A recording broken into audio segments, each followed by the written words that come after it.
난 예수 믿어 천국 백성이 되었습니다. 난 예수 믿어 하나님 자녀가 되었습니다. 우리는 영원한 한 가족입니다. 저는 이 시간 이걸 여러분들 앞에 같이 따라서 사고할 때 정말 행복합니다. 우리 같은 부질없는 자들이 하나님의 백성이 되어서 영원한 가족으로서 또 영생을 확보한 하나님의 백성이니 얼마나 자긍심이 높으십니까? 항상 자랑스럽게 내 자신을 추스리시기를 주의 이름으로 축원합니다. 우리가 신앙생활의 핵심은 하나님을 기쁘게 해드리는 것입니다. 아멘. 이 예배가 나조차고 드리는 것이 아니라 하나님을 기쁘게 해드리는 목적이 있어야 될 줄 믿습니다. 어떤 사람들은 여러 목사님이 계실 때 오늘 누구 목사님 설교지? 에이, 그 목사님 설교는 마음에 안 들어. 그래도 은혜 받고 가야지. 이런 사례들을 내가 좀 본 적이 있는데 아니에요. 우리 예배는 나를 들이대 하나님께서 받으실 만한 예배자가 되시기를 바랍니다. 하나님은 신령과 진저로 예배하는 자를 찾으십니다. 하나님 위해서 지금도 예배자가 전국에 이 시간에 얼마나 많이 예배를 드리겠습니까? 그런데 하나님은 진정으로 신령과 진정으로 예배하는 자를 찾으셔서 하나님의 복을 주시기를 원하십니다. 그런데 내가 드리지만은 그 드리는 예배에 가부를 내가 예배를 받겠다 받지 않겠다 하는 것은 하나님이 결정하십니다. 우리가 가인과 아벨의 제사를 드린 것을 볼 때에 가인은 예배를 열심히 드렸지만 하나님이 받지 않으셨습니다. 동생 아벨의 제사를 받으십니다. 가인은 시기 질투가 났습니다. 동생을 죽입니다. 인류 최초의 살인자가 되고 맙니다. 여러분, 예배 한번 잘못 드림으로 인하여 시기 질투심이 불일듯 일어나고 살인극을 벌이는 비극을 맞이하게 된 것입니다. 우리는 그래서 무슨 일이 있더라도 예배의 초점은 하나님을 기쁘게 해드리는 것입니다. 아멘. 예를 들어서 꾸벅꾸벅 졸면서 예배 드릴 수 있어요. 어제 저녁에 굉장히 격한 일을 하신 분 계세요. 그런데 하나님이 생각을 조금만 전환해 보십시오. 아이고, 내가 이렇게 드리면 하나님이 기뻐하는 예배자일까? 하나님이 받으시는 예배가 될까? 생각하면은 좀 더 정중하게, 신중하게, 좀 더 신경 써서 하나님께 예배자로서의 태도를 갖추시기를 바랍니다. 그래서 저는 하나님이 기뻐하는 삶, 주님이 기뻐하시는 삶은 어떤 것일까? 우리가 이 땅에서 볼 때에 참 멋있다, 대견스럽다 하고 하나님이 칭찬받을 만한 삶, 첫 번째는 우리가 아름다운 섬김의 삶을 드리자.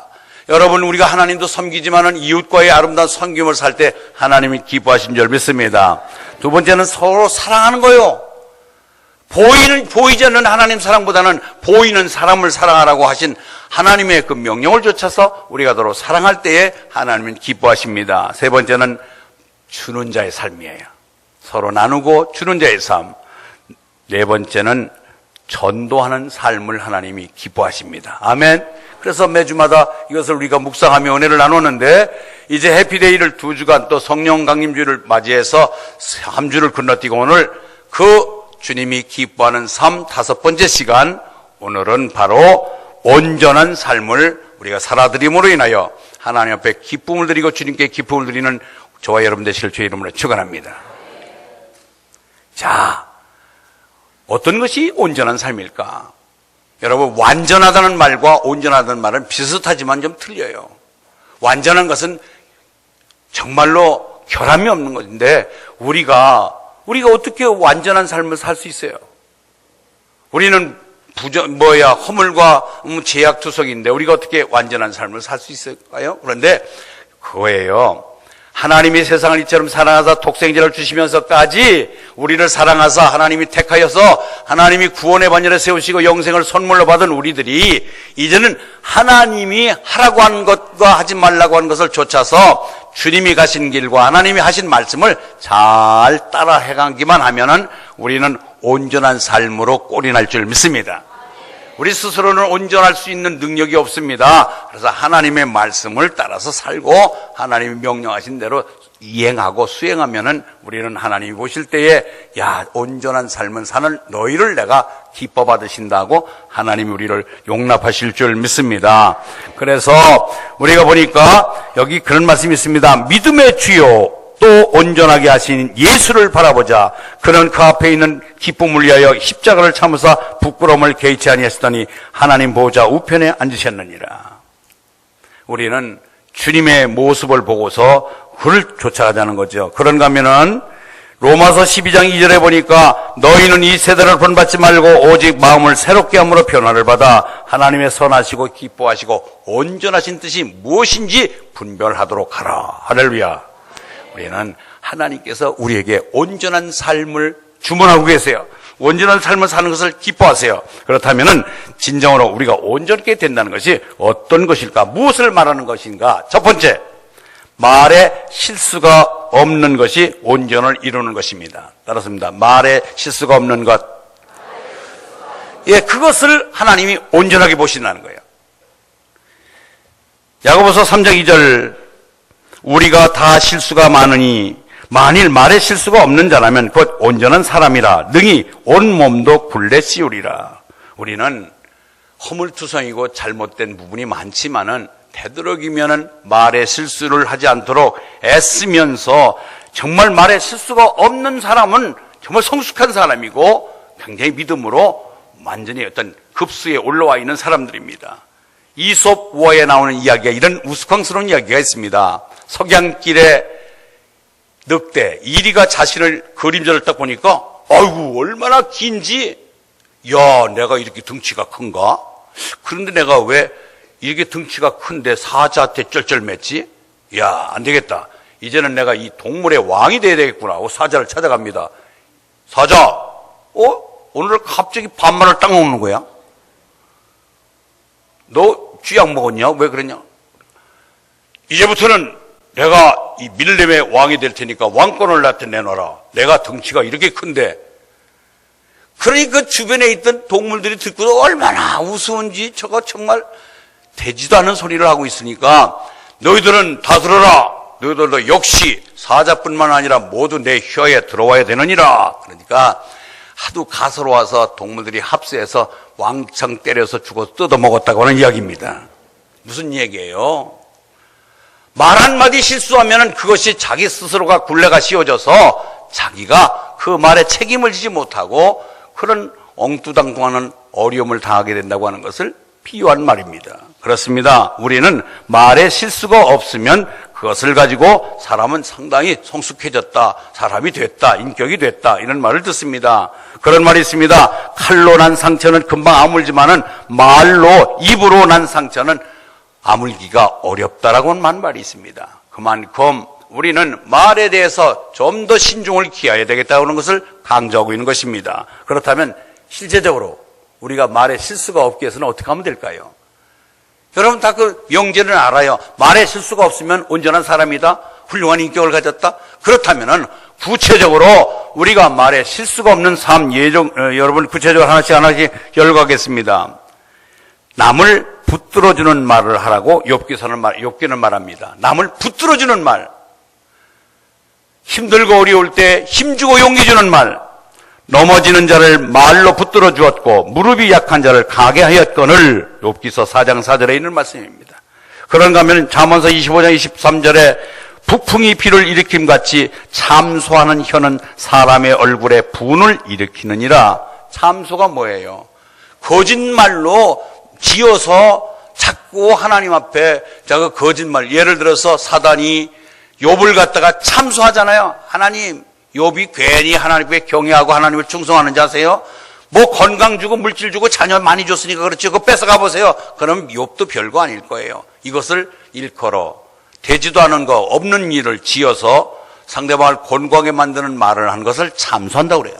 그래서 이런 참소하는 말보다는 붙잡아주고 일으켜주고 세워주는 말을 하는 것이 바로 말에 실수가 없을 것을 믿습니다. 두 번째는 같은 말을 해도 부드럽게 하자. 저도 설교를 좀 부들부들하게 하려고 하는데 잘 안 돼요. 어떻든 간에 같은 말을 해도 좀 부드럽게 하시길 바랍니다. 부드럽게. 잠언서 25장 15절 부드러운 혀는 뼈를 꺾느니라. 그래서 세 번째는요, 우리가 말에 실수가 없기 위해서는 말을 아끼며 많이 하지 말아야 된다. 말을 아끼자. 시작. 말 잘하기 전에 잘 말하자. 시작. 예? 말 잘하는 것보다는 잘 말하는 것이 더 좋아요. 그래서 우리는 말 많이 하다 보면은 실수하게 되고 그러니까 어떻든 말수를 좀 줄이는 것이 우리가 말의 실수를 적게 하는 것입니다. 네 번째는요, 경우에 합당한 말을 해야 됩니다. 잠언서 25장 15절에 보니까 경우에 합당한 말은 아로 새긴 은쟁반의 금사관이라. 잠언서 20장 15절 세상에 금도 있고 진주도 많거니와 지혜로운 입술이 더욱 귀한 보배니라. 할렐루야. 어떤 금은보화보다도 잘 말하면 그것이 더 빛난다는 거죠. 다섯 번째, 선한 말을 하여야 됩니다. 선한 말. 잠언서 16장 24절 있습니다. 잠언 16장 24절. 잠시만 정신 나보면은 잠언서 16장 24절 선한 말은 꿀송이 같아서 마음에 달고 뼈에 양약이 되느니라. 잠언서 10장 11절 의인의 입은 생명의 샘이라도 악인의 입은 독을 머금었느니라. 여러분, 잠언서는 31장까지 되어 있습니다. 지금 5월을 넘기고 있는데 31일까지 있는 달이 있고 30일까지 있는 달이 있고 2월달은 28일밖에 없습니다. 여러분들이 그 날짜 거를 읽으면 잠언을 한 달에 한 번씩 읽습니다. 오늘은 31장을 꼭 집에 가서 읽으시기 바랍니다. 그러면 30일밖에 없는 데는 그날은 30일밖에 없는 달에는 30장과 31장 2장 읽으면 돼요. 그러면 한 장 읽을 때 5분이면 됩니다. 여러분, 하루에 5분씩만 투자하면은요, 정말 주옥 같은 금원을 많이 아로새길 수가 있다는 사실을 잊지 않기를 바랍니다. 아무리 바쁘셔도 이 잠언서 그 날짜에 잠언을 꼭 읽으시면 여러분의 큰 영의 양식이 될 줄 믿습니다. 여섯 번째는 말의 실수가 없게 해서 뭐 어떻게 해야 되느냐? 깊이 생각하며 말해야 합니다. 깊이 생각하면서. 잠언서 15장 28절 의인의 마음은 대답할 말을 깊이 생각하여도 악인의 입은 악을 쏟느니라. 잠언서 12장 17절에서 18절까지 한번 읽어볼까요? 시작.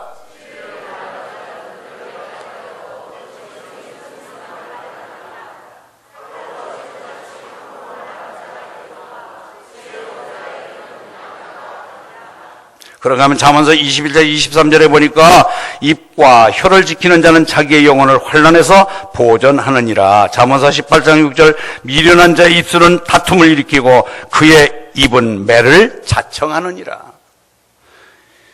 마지막입니다.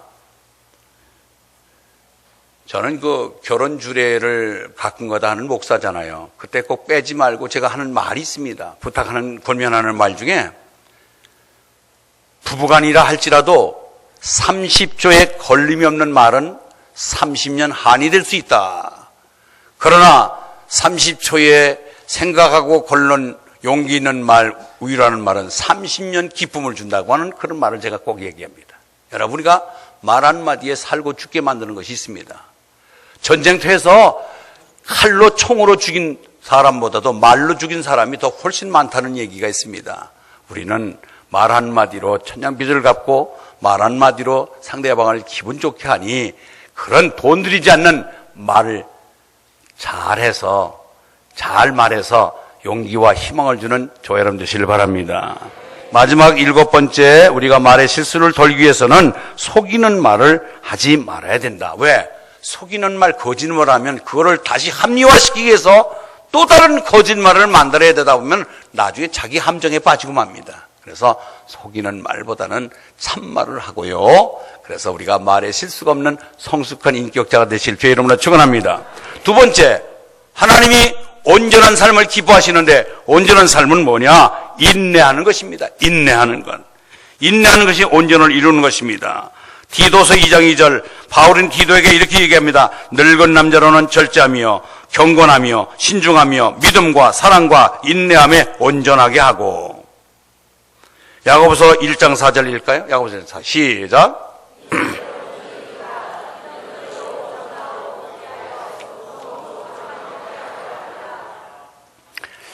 어떤 어려움을 당해도 인내하며 온전한 삶을 살아갈 때 성숙한 사람이고 그 결과가 아름답게 돌아옵니다.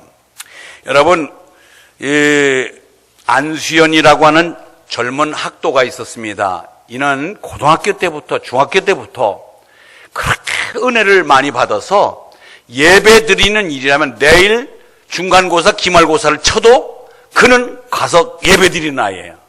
그렇게 예배에 아주 처음 생명을 걸고 하나님 앞에 예배를 정중히 드렸던 사람인데 이제 사춘기도 지나고 이제 대학 입학고시를 곧 치러야 됩니다. 학력고사 과목을 얼마 남지 않았는데도 그냥 예배 시간에는 꼬박꼬박 가서 예배를 잘 드리는 청년이 안수연이라고 하는 학생입니다. 그런데 대개 보면은 대학 학력고사하고 관계없는 과목 시간에는 다 앞에서 선생님 혼자 떠드십시오 하고 영수 꺼내놓고 공부하는데 이 안수연이라는 학생은 야 어떻게 선생님이 저렇게 열강을 하는데 내가 딴짓할 수 있나 그래가지고 다 안 듣더라도 그는 똑바로 필기하면서 선생님의 강의를 경청하는 거예요. 인격적으로도 굉장히 앞장선 사람이 안수연이라는 학생이었어요. 그런데 늘상 자기 할 일만 똑바로 하고 열심히 내는 학생의 눈에 가시가 돼서 학생들이 왕따를 시키는 거예요. 저거 지 혼자 잘났나? 뭐 다 영수하는데 지 혼자 무슨 강의 듣고서 말이야 그 경청하는 것 같이 하고 선생님한테 점수 달라고 그래. 미운 털이 박힌 거예요. 그런데 어느 날 공부를 열심히 하고 있는데 친구들 몇이서 그 장난 심한 아이들 있잖아요. 쓰레기통을 가져와서 머리에다 부어버린 거예요. 그때에 야 이제 한판 붙겠구나 하고 모두가 귀추를 주목해 보는데 그때에 아무 일 없다는 듯이 툭툭 털고서 나가서 청소하면서 빗자루하고 쓰레받기를 가져오더니 싹 쓸어서 전부 쓰레기통에 다시 딱 담아서 제자리 갖다 놓는 거예요. 그것을 본 그 개구쟁이들, 그를 시기 질투하던 학생들은 아무 소리 못한 거예요. 아무 소리 못한 거예요. 뭘 얘기해요? 우리가 예수 믿는 대가를 치르고 예수 믿는 보람을 느끼는 것은 바로 이처럼 믿지 않는 불신자들과 똑같이 행동하는 것보다는 좀 불이익을 당하더라도 그것을 참고 이길 수 있는 인내심이 우리가 온전한 삶으로 치닫는 길이라는 사실이 있지 않기를 바랍니다. 아멘. 여러분들이 영업을 하고 여러분들이 어떤 사업을 하고 거기 부대끼는 일들 속에 화나는 일들 얼마나 많겠습니까? 우리는 전도의 목적을 갖고 그리스도의 향기로 예수의 편지로서 능히 이것쯤은 참고 견딜 수 있는 가치를 가진 하나님의 자녀라는 사실이 있지 않기를 바랍니다. 그렇습니다. 그래서 우리는 항상 모든 것을 참으시는 하나님, 마지막에 십자가에 운명하시면서까지도 하나님 저들의 죄를 용서하옵소서, 저들이 하는 짓을 알지 못하니이다. 저들이 하는 것을, 자기들이 하는 것이 무엇인지 모르고 하는 것이기 때문에 하나님 용서해달라고 우리 주님은 십자가에 못 박히시면서까지 인내심을 갖고 그들을 대적하지 않으셨습니다. 그처럼 우리는 하나님의 자녀로서의 역할을 다하는 것은 왜? 전도하기 때문에 하나님의 영광을 나타내기 위해서 우리가 좀 더 인내심을 발휘할 필요가 있다는 것을 다시 한번 잊지 않기를 바랍니다. 어느 분이 고통받는 자의 팔복이라고 하는 글을 썼는데 참 너무 감명 깊은 거예요. 우리가 예수님의 산상수훈 팔복이 있는데 여기에 비해서 이 고통에도 팔복이 있다 하면서 글을 썼는데 한번 같이 읽어볼까요? 한번 읽습니다. 시작. 고통 속에서도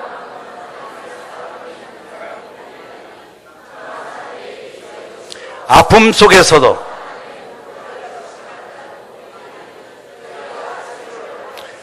억울함과 공격 속에서도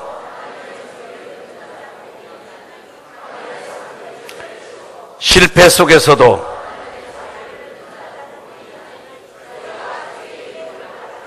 허물 속에서도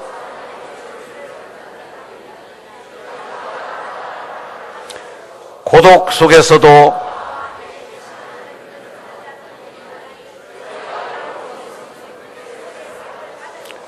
눈물 속에서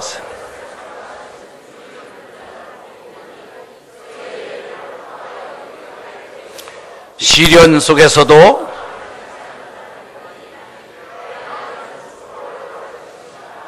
아멘. 이것이 바로 인내가 온전입니다. 아멘.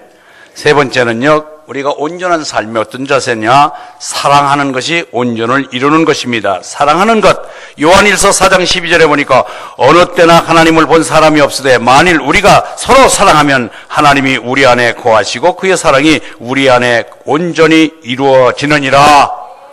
하나님 보신 분 손 들어보세요. 아무도 없어요. 하나님 볼 수 없습니다.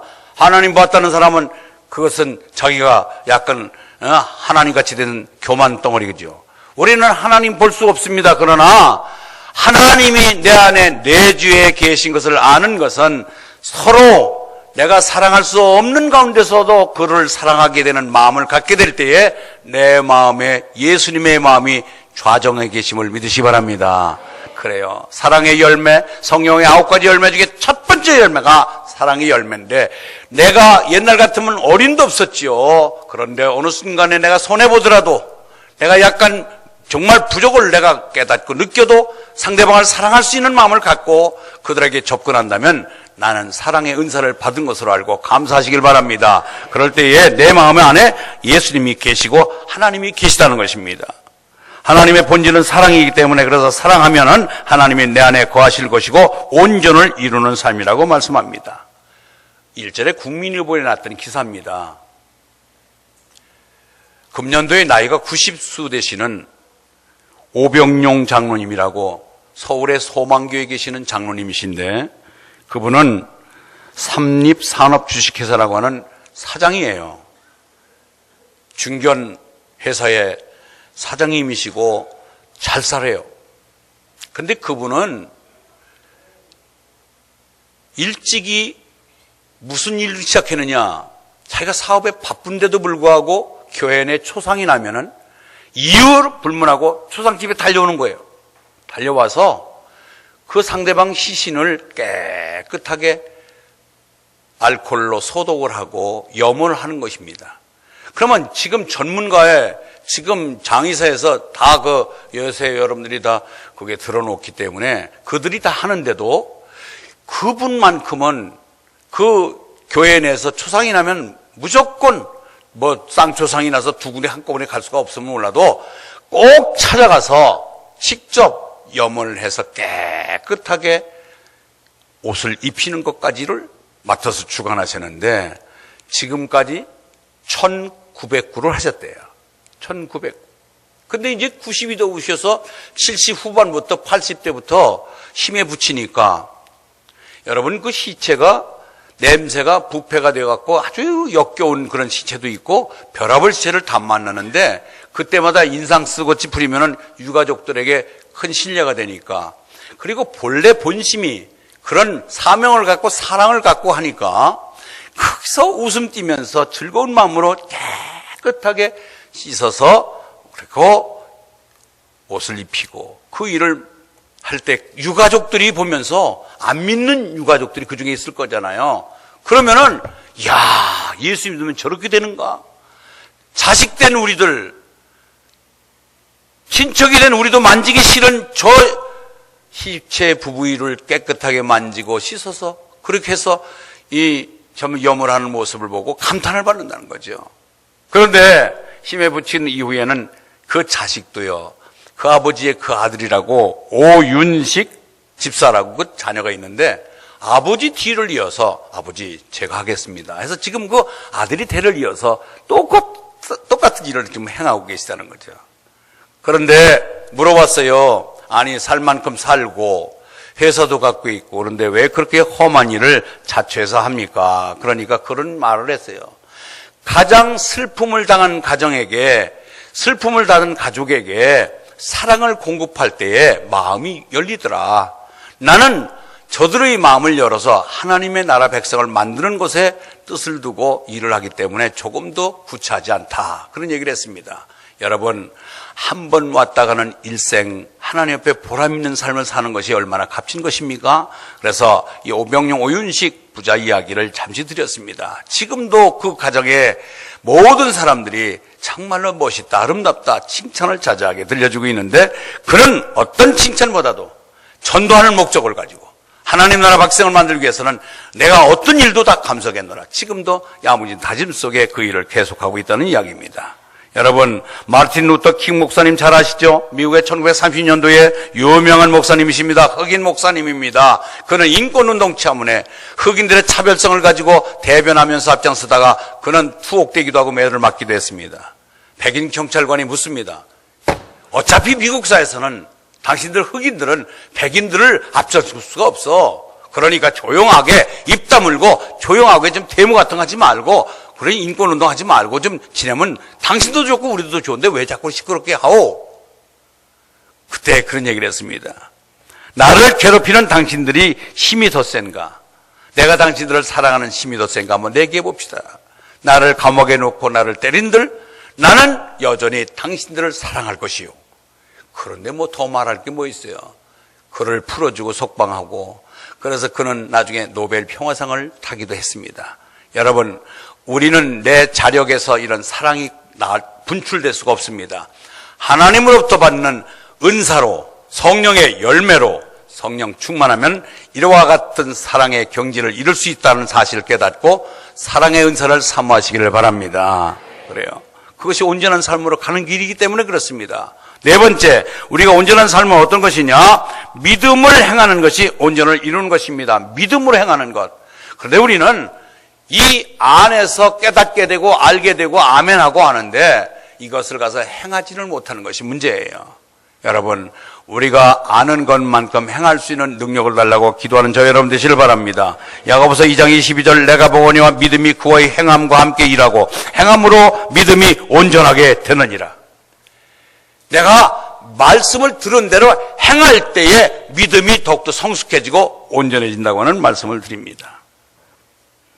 저 카나다라고 하는 나라 시골에서 떡고머리 총각 제대로 교육 혜택도 누리지 못하고 가난하게 큰 깁슨이라고 하는 청년이 있었습니다. 깁슨. 그래서 남해 점원에 들어가서 심부름하면서까지 이제 최출발 사회생활을 시작하게 하는데 너무너무 성실하니까 그에게 주인이 독립할 수 있는 기회를 주어서 그로 인하여 사업을 잘 해서 그때마다 땅을 사게 했는데 장장 땅을 얼마나 많이 사느냐? 그는 20만 에이커라고 하는 거예요.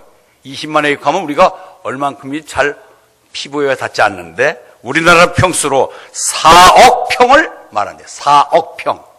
4억 평이 그 어마어마한 대지를 갖게 되는데 그때에 신문 기자가 찾아가서 당신은 가난뱅이 자녀로 태어나서 어떻게 이렇게 엄청난 부를 누리게 됐습니까? 그 비결이 뭐요? 하고 물으니까 나는 세 가지 비결을 갖고 오늘을 이뤘습니다. 뭐요? 첫 번째, 시작. 둘째, 셋째. 그 얘기를 하니까 신문기자, 에이, 그거 다 아는 거 아니에요? 뭐 시시한 소리, 뭐 다른 거 뭐 뾰족한 건 줄 알았더니, 그거 다 아는 거잖아요. 그때 깁슨이 얘기했습니다. 아는 것은 무슨 필요가 있어요? 아는 것을 실천해야 되죠. 아멘.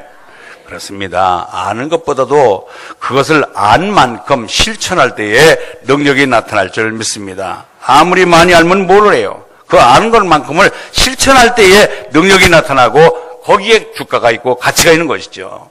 우리가 잘 알다시피 우리의 믿음의 조상 첫 번째 누구예요? 대답 안 하신 분은 모르고 대답 안 하는 것으로 제가 알아야 될까요? 우리 믿음의 조상은 아브라함입니다. 들었어요? 아브라함. 100세에 자기 아내 10살 차이니까 몇 세예요? 예, 그때 아들을 얻은 늦둥이에요. 경수가 끊어지고 도저히 불가능한 가운데서 얻은 아들입니다. 그런데 그 아들을 하나님이 바치라는 거예요, 제물로. 아니, 주실 때는 언제고 데려갈 때는 언젠가 하면서 뭔가 이유 달고 항변할 텐데 아브라함은 주신 자도 여호와시오. 그러니까 가져가실 분도 여호와시라고 하는 욥의 이야기 고백처럼 하나님 앞에 내가 불가능한 데 얻었으니까 불가능한 것을 요구할 때도 하나님 무슨 뜻이 있겠지 하고 그대로 믿은 모든 것을 실천하면서 그에게 재물을 태울 수 있는 나무를 짊어지고 모리아 산으로 두벅두벅 올라갑니다. 여러분, 이것이 바로 믿음이에요. 행함과 믿음은 일치돼야 돼요. 아멘? 이 안에 예배당 안에서 예배될 때 아멘 했으면 여러분의 삶의 현장에서도 아멘이 나오시길 바랍니다. 요새 요한계시록에 대한 특강을 하시는 분들이 참 많이 계세요. 그러니까 어떤 목사님이 그런 글을 썼어요. 과연 저 목사님이 종말을 예고하고 정말 종말을 강조하는 목사라면은 요한계시록을 강의하는 그 목사님의 삶은 미래를 대비하면서 정말 저렇게 정숙하게 사는가? 아니잖아요. 아니, 이 긴박하게 지금 세상에 종말이 다가왔다고 아주 좀 화급한 말을 전하고 있으면서도 너무너무 여유 있고 너무너무 놀러다니고 그건 아니잖아요. 마찬가지예요. 우리가 하나님의 말씀을 들었다면 이 말씀을 실천할 때에 능력이 나타날 줄 믿습니다.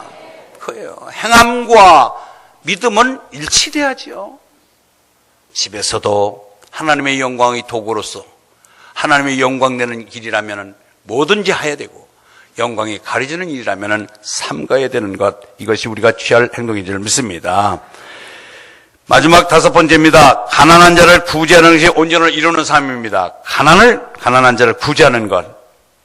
마태복음 19장 21절 읽어볼까요? 마태복음 19장 21절 같이 읽습니다. 시작.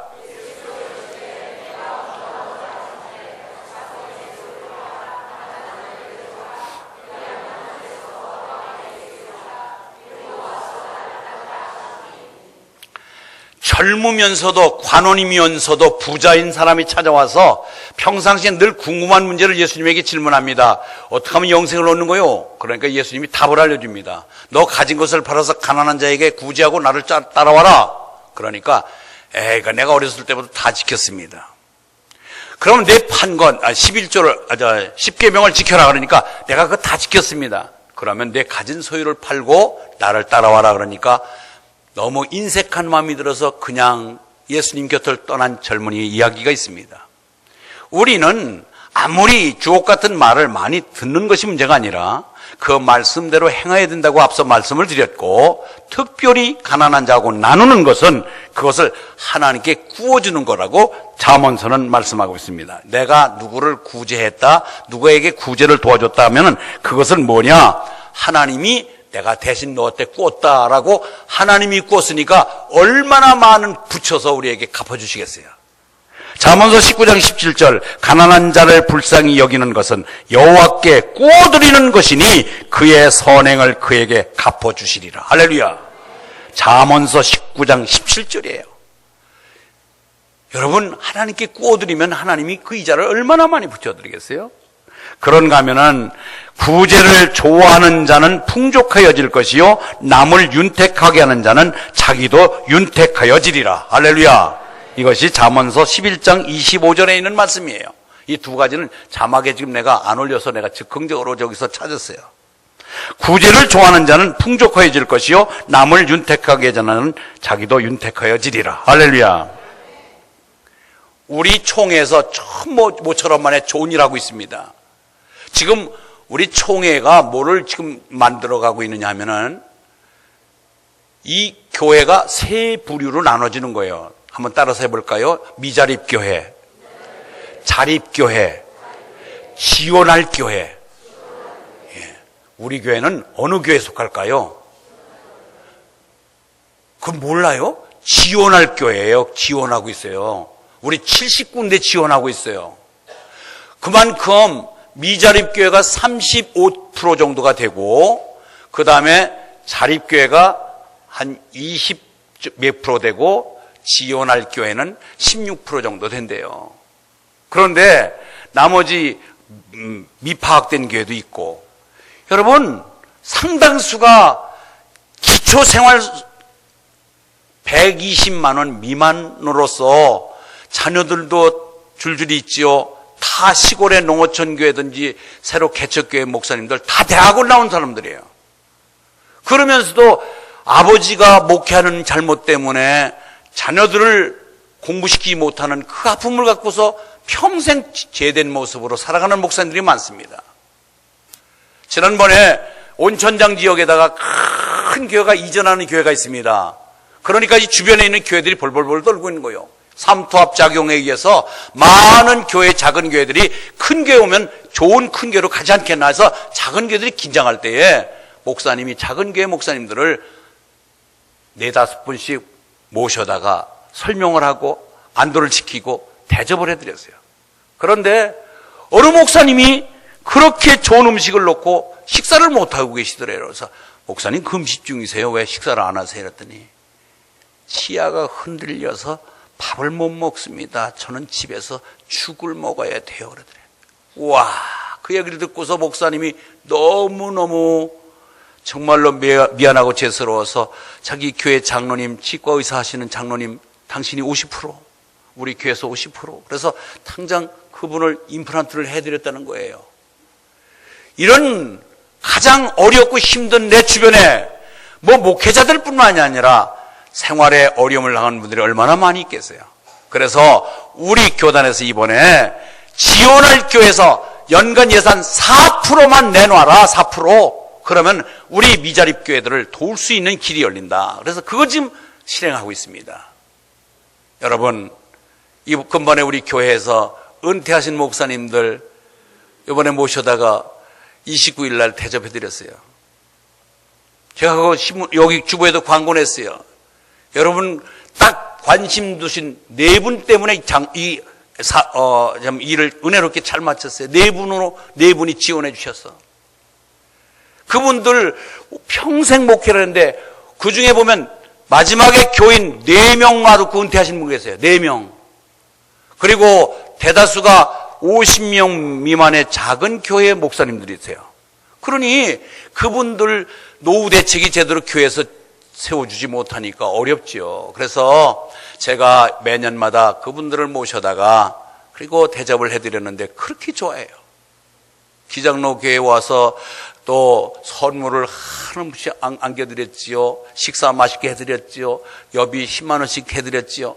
그러니까 거기다가 또 우리 행사 끝난 우산까지 두고 또 수건까지 다 챙겨서 드리니까 얼마나 좋아하시는지요.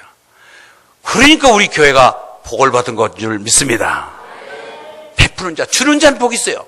주는 자, 받는 자보다. 그래서 우리가 온전한 삶이 뭐냐? 내 것 좀 아끼고 서로 나눠서 구제하는 손길이 될 때에 하나님은 그를 온전하게 본다고 말씀하고 계십니다. 여러분, 우리가 항상 하나님 앞에 주어진 일들, 내가 기득권으로 남들보다 좀 더 재물을 많이 갖고 있고 그런 분들은 나 혼자의 배를 채우는 자랑거리가 아니라 이것은 사명거리로 주신 줄 알고 감사하시길 바랍니다.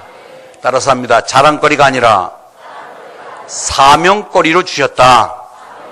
예, 사명 감당하라고 맡겨주신 것이지 여러분 혼자 쓰라고 준 것이 아니라는 사실을 잊지 않길 바랍니다. 예화 하나 드리고 마칠게요. 유대인 2명이 길을 갑니다. 그때 길거리에서 1푼 주세요, 2푼 주세요 해서 구걸을 하고 있는 거지가 있었습니다. 한 명은 아무 묻지 않고 동전을 지폐를 하나 꺼내서 줍니다. 또 한 사람은 야, 저런 사람들은 자꾸 주면 버릇돼서 안 돼. 나는 저 사람들 절대로 돕지 않아 하고 주지 않고 갑니다. 그런데 조금 길을 가다 보니까 낯선 사람이 만나서 당신들 어디 가시오? 아, 네, 우리 저 인근 도시에 장사하러 가는 사람들이요. 그러니까 당신들은 그 도시까지 갈 수가 없을 거예요. 무슨 말이요? 내가 하나님의 명을 받고 온 천사인데 당신들 2명 데려오라는 명을 받았습니다. 아이고, 이거 얼마나 겁이 나는 소리예요. 그러니까 엎드려서 막 사정을 하는데 그런 말을 하는 거예요. 당신은 방금 부재를 하고 오셨군요. 앞으로 50년간을 더 살라고 하나님이 당신은 빼라고 합니다. 그러니까 한 명이 있다가 벌벌벌 떨면서 내가 지금 구제하면 안 되겠어요? 타임아웃입니다. 시간이 늦었습니다. 여러분, 우리는 구제도 때가 있다는 것을 잊지 아니하고 힘들고 어려울 때를 건너지 말고, 이 이야기는 우리나라의 춘향전, 심청전 같이 유명한 유대인들의 전례 내려오는 하나의 이야기예요. 그들은 그래서 늘 구제를 아주 일상화하는 것이 유대인들이에요. 그러니까 세계의 작은 나라지만 세계가 넘볼 수 없고 그 중동 지방의 그 달러, 오일 달러로 그 막강한 금력을 갖고 있어도 이스라엘을 대항하지 못하잖아요. 하나님이 지키시는 나라이기 때문에 그렇습니다. 여러분, 말씀 정리하고 마치게요. 우리는 이 땅에 하나님을 기쁘게 섬기면서 믿음 생활 하시는데 어떤 것이냐? 온전한 삶을 사는 것을 하나님이 기뻐하신다. 온전한 삶은 무엇일까? 첫 번째 뭐라고 그랬어요? 말에 실수가 없는 것. 두 번째는 예? 왜 요짝 동네만 여기 이짝 동네는 어디 갔다 왔어요? 두 번째 무슨 삶이요? 인내하는 삶. 세 번째 사랑하는 삶.